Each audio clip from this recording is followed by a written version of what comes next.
tax collectors and sinners were coming close to him to hear him. The Pharisees and the scribes murmured, saying, "This man welcomes sinners and eats with them." He told them this parable: "Which of you men, if you had 100 sheep and lost one of them, wouldn't leave the 99 in the wilderness and go after the one that was lost until he found it?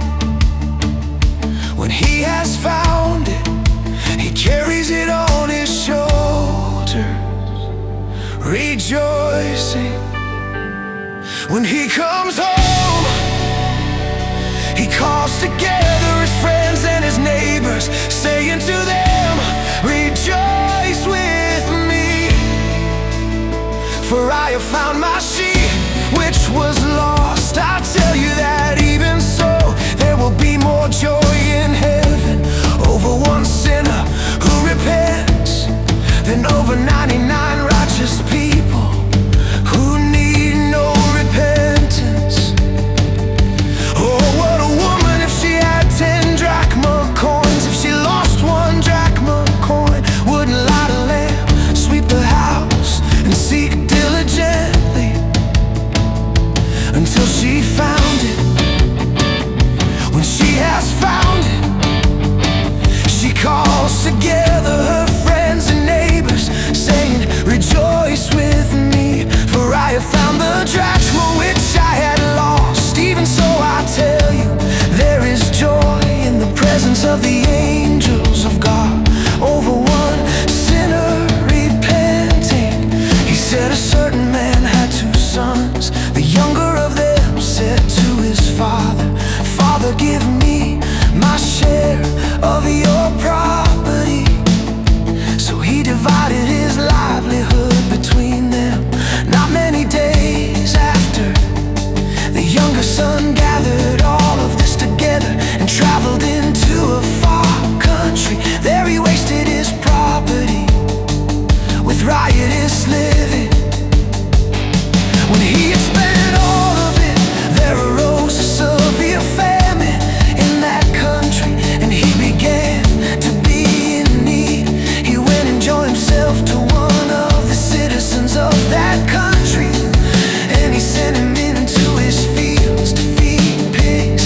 He wanted to fill his belly with the pods that the pigs ate, but no one gave him any. But when he came to himself, he said, 'How many hired servants of my father's have bread enough to spare, and I'm dying with hunger?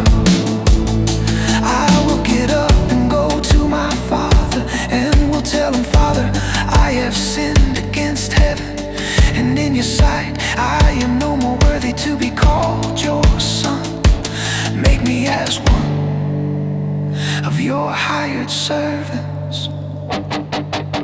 He arose and came to his father, but while he was still far off, his father saw him and was moved with compassion, and ran, fell on his neck and kissed him. The son said to him, 'Father, I have sinned against heaven and in your sight. I am no longer worthy to be called your son.' But the father said to his servants, 'Bring out the best robe and put it on him. Put a ring on his hand and sandals on his feet. Bring the fattened calf, kill it, and let's eat and celebrate. For this my son was dead and is alive again. He was lost and is found.' Then they began to celebrate. Now his elder son was in the field.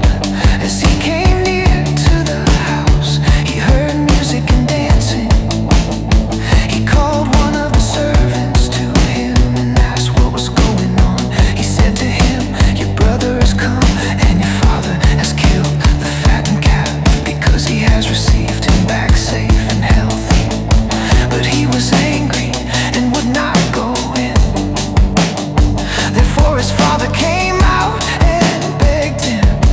But he